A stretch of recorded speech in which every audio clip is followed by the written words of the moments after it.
The kiss that never came. How unfinished love haunted Yumang Long until his final night. It was supposed to be just another quiet evening, another rehearsal of lines and glances that blurred the edge between fiction and reality. But for Yumang Long, that night would become his last.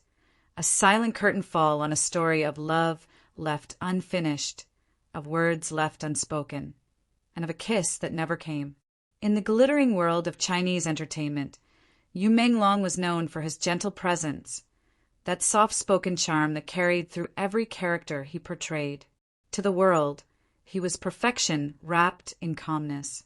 But behind that serenity lived a man torn by longing, chained to the memory of a love he could never fully claim. It wasn't the kind of love that ended with closure or peace.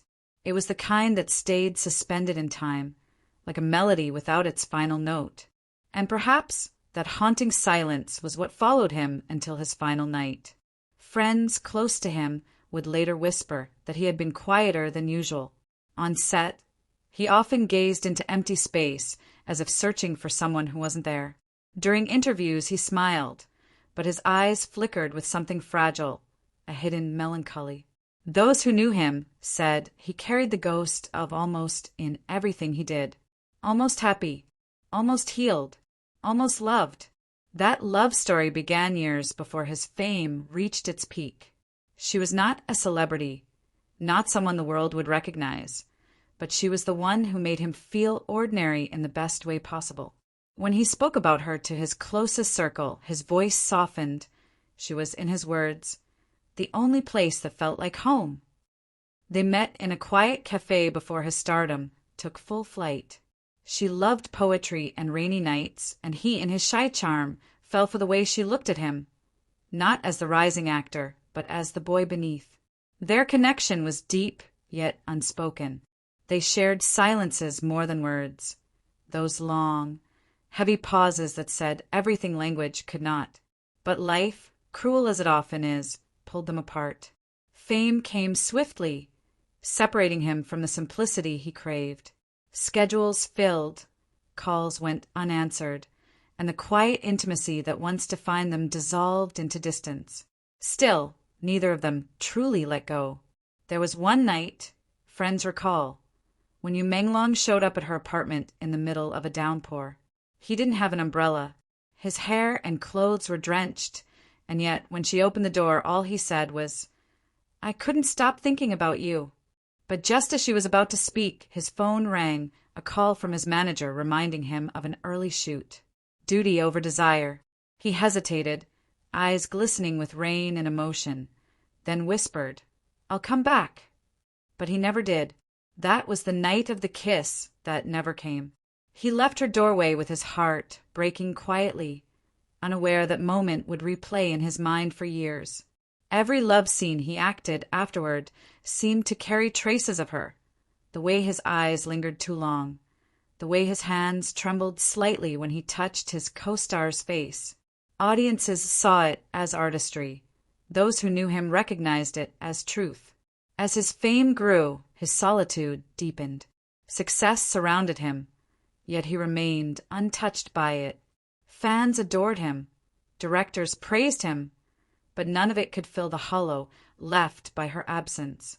He often wrote late at night, keeping a small notebook by his bedside, filled with unfinished lyrics, poems, and messages that would never be sent. One of the final entries read, "If I could go back, I'd stay at the door, even if the world called my name." The world didn't know how much he was unraveling beneath the surface. To the public, he remained poised and radiant, a man at the peak of his career. But behind closed doors, he lived in shadows. He avoided love, not out of arrogance, but fear. Fear of repeating the same heartbreak. Fear of opening a wound that never truly healed. His friends described him as present but far away, as though he was always living half in memory, half in the moment. On the night before his death, Yumang Long was seen sitting alone by the window of his apartment.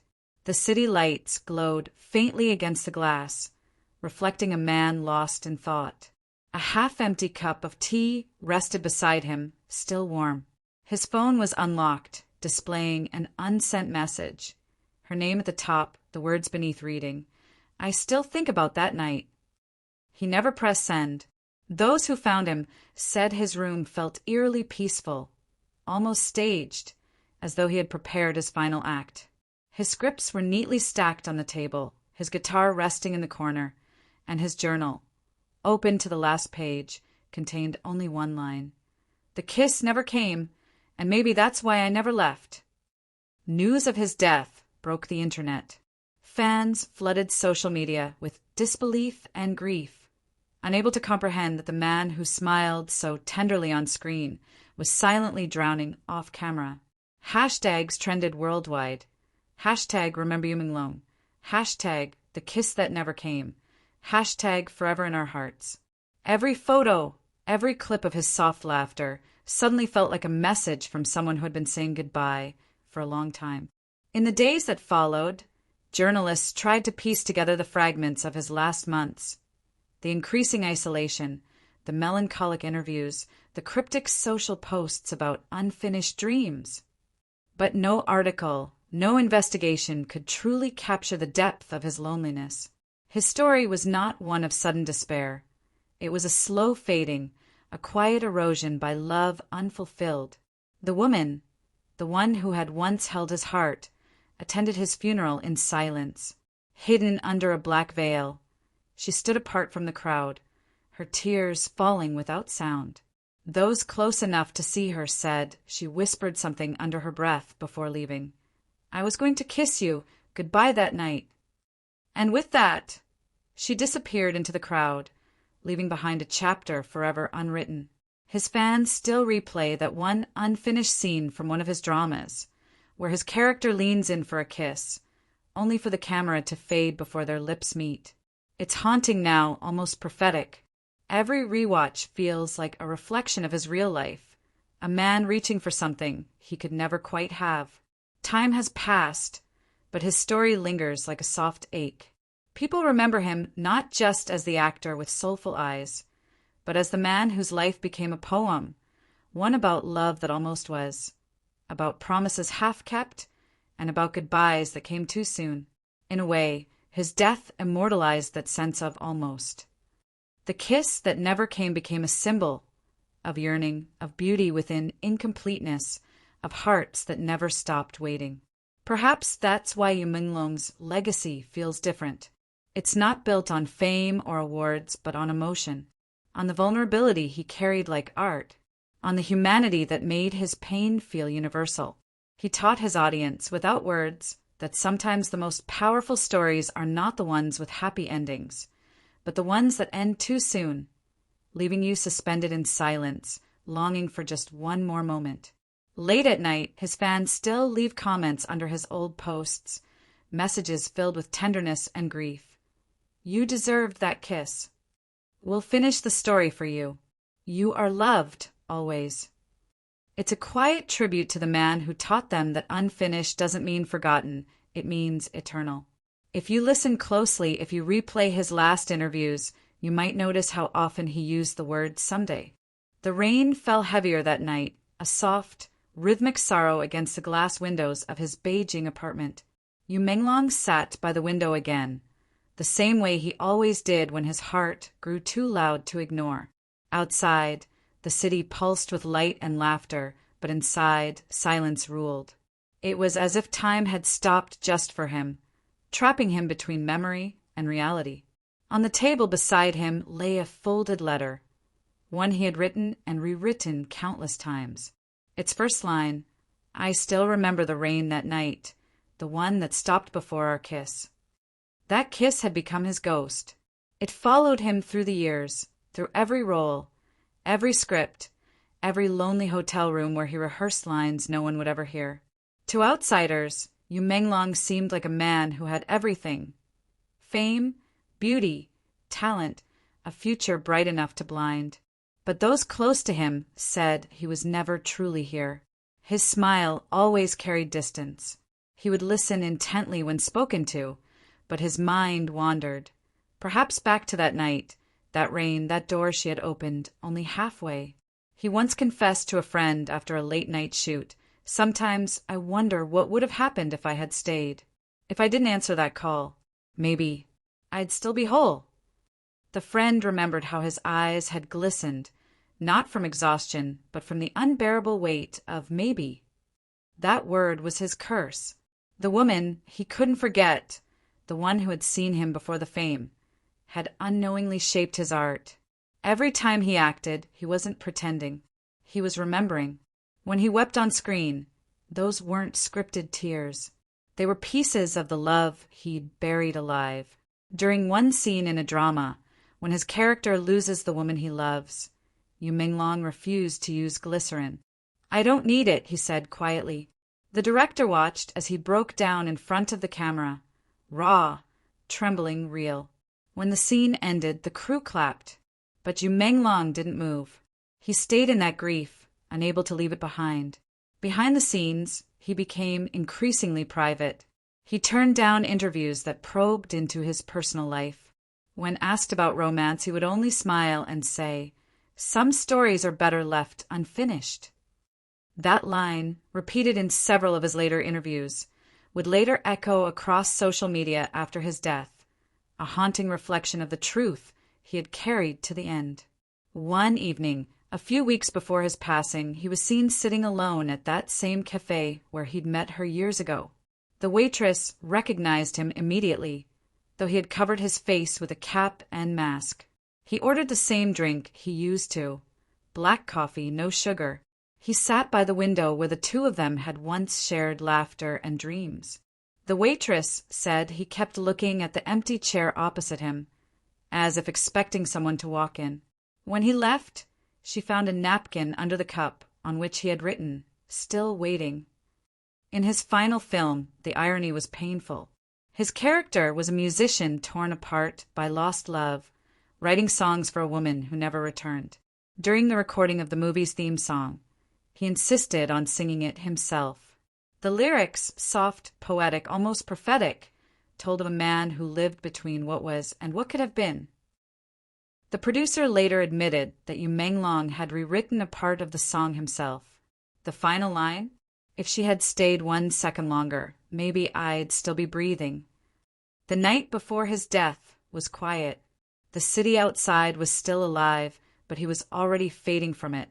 He had canceled his plans for the evening, telling his assistant he wanted just one peaceful night. He spent hours replaying old voice notes, messages, and photos, not of fame, but of her. His journal from that night revealed a timeline of emotion, scribbled in fragments. 10:07 p.m. I thought I saw her today. 11:21 p.m. Every room feels empty even when it's full. 12:44 a.m. Maybe love isn't meant to be finished. Maybe it's meant to hurt. 1:32 a.m. If only I had kissed her that night. By dawn, his apartment was still. The letter remained unsent. The cup of tea on his desk had gone cold. The city woke to news that didn't seem real. The days that followed were filled with mourning that felt too heavy for words. His fans gathered outside the building where he had lived, holding candles and photographs, whispering prayers under their breath. Some cried openly, while others stood in silent disbelief. The air was thick with sorrow, yet beneath it all was something strangely beautiful. Love, endless and collective, the kind he had always given but never fully received. Reporters dug deeper, tracing back his emotional decline, linking every performance to his hidden heartbreak. They found the cafe, the letters, the unspoken stories. But the truth wasn't in the facts, it was in the feeling. Yumang Long's story wasn't about death. It was about the slow, poetic unraveling of a man who loved too deeply and lost too quietly. The woman, still anonymous, still unseen, broke her silence only once. In a small, trembling note left among the sea of flowers outside his home, she wrote, "You once said you'd come back. I kept waiting by the door." Her words broke hearts across the world. The story became legend, not because of its tragedy, but because of its truth. Everyone at some point has known the pain of almost. His final resting place became a site of pilgrimage for his fans. They leave roses, handwritten letters, and sometimes lipstick marks on paper, symbols of the kiss he never got to have. Some even say that when the wind blows through the cemetery at dusk, it sounds like rain, the same rain that fell that night long ago when two souls stood inches apart, caught between love and goodbye. And perhaps in some other world, they finally meet again. No cameras, no fame, no unfinished sentences. Just him and her and the kiss that finally came. Even now, his voice lingers in the hearts of millions. Every frame of his past performances feels like a message, a quiet reminder that love, even when incomplete, leaves a mark that never fades. The kiss never came, but the emotion behind it still lives in the tears of his fans, in the silence of that final scene, and in the endless rain that seems to follow his memory wherever it goes. In the end, Yumang Long's story wasn't about loss. It was about love, fierce, fragile, and forever unfinished. And that perhaps is the most human story of all.